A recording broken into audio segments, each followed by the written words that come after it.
Dame i gospodo, dragi gosti, partneri i prijatelji, dobrodošli na Sarajevo Innovation Summit, dobrodošli u Sarajevo. Kada smo prije 4 godine razmišljali o ideji okupljanja inovacijskih lidera i eksperata u Sarajevu, tada smo bili vođeni idejom da naš grad Sarajevo i Bosnu i Hercegovinu učinimo regionalnim inovacijskim hubom. Tada smo željeli, a danas evo već po 4. put to i ostvarili. Danas je Sarajevo mjesto najznačajnijeg i najvećeg regionalnog događaja o inovacijama. Današnji govornici, sesije i cijeli događaj najsnažnija su potvrda da se može i treba pričati o inovacijama i na brdovitom Balkanu. Jer svi mi smo dio jednog i povezanog svijeta, svi mi imamo pravo i odgovornost da radimo za bolje sutra, te da inoviranjem stvaramo bolji svijet. A zašto pričati o inovacijama?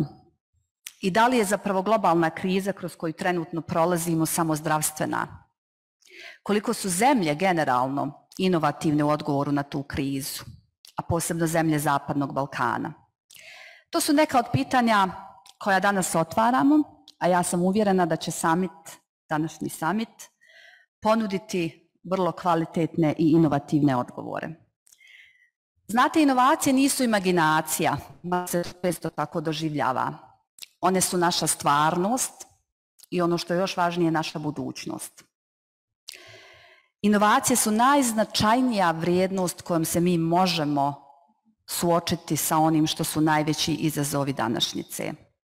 O tome možda najbolje svjedoči COVID-19 pandemija, i razvoj vakcine kao inovacije, ili možda čak COP26, 26. konferencija Ujedinjenih nacija koja se trenutno odvija, odnosno ovih dana u Glasgowu, u Škotskoj u Ujedinjenom kraljevstvu, a koja u svojoj suštini zapravo poziva nas sve da budemo dovoljno inovativni i da novim inovativnim rješenjima umanjimo negativne efekte klimatskih promjena.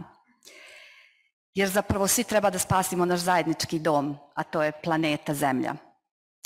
Znate, izgleda da ona Druckerova Innovate or Die postaje realističnija i nužnija više nego ikada ranije. Stoga posebna snaga ovog samita, ali ujedno i naša zadaća, jeste da ovu krilaticu oživimo ovdje na Zapadnom Balkanu. Evo danas Sarajevo je centar inovacija i mi nekako u tome uspijevamo. Posebna mi je čast što su značaj samita prepoznali i u njegovoj realizaciji podržali naši partneri, sponzori i prijatelji. Iskreno hvala našem koorganizatoru Ekonomskom institutu Sarajevo, našem dugogodišnjem partneru Federalnom ministarstvu obrazovanja i nauke. Posebno zadovoljstvo imamo što ove godine summit podržava Britanska ambasada u Sarajevu, kompanija BH Telekom, naši medijski pokrovitelji Kliks, mnogi brojni prijatelji. Iskreno hvala upućujemo gospodinu Martinu Vickersu, specijalnom izaslaniku premijera Ujedinjenog kraljevstva za trgovinu na Zapadnom Balkanu, koji nam je svojim dolaskom iz Londona upravo samo zbog samita ukazao posebnu čast. Iskreno hvala njegovoj ekscelenciji Matt Fieldu na iskazanoj podršci, bezgraničnoj podršci. Također premijeru kantona Sarajevo gospodinu Edinu Forti, te cijenjenoj gradonačelnici Benjamini Karić na izuzetno snažnim porukama. Dozvolite mi da posebnu zahvalnost iskažem našim učesnicima, govornicima, našoj vjernoj publici. Naime, u ovom trenutku summit prati preko 400 učesnika iz cijelog svijeta.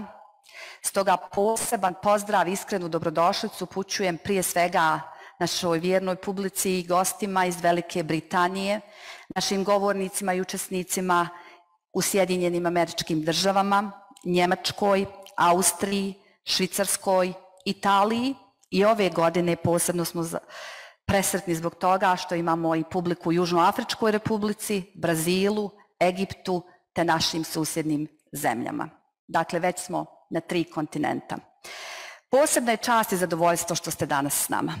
Također iskreno hvala upućujem organizacionom timu Sarajevo Innovation Summita, uvaženoj dekanesi Selimović, mojoj kolegici docent dr. Hatidži Jahić, našim vrijednim saradnicima Aleksu, Naidi, Niji, Aidi, Elmi, Nadiru i na kraju dozvolite mi da u ime organizatora zaželim uspješan i produktivan summit. Vidimo se sljedeće godine na našem 5. jubilarnom Sarajevo Innovation Summitu 2022. godine. Hvala.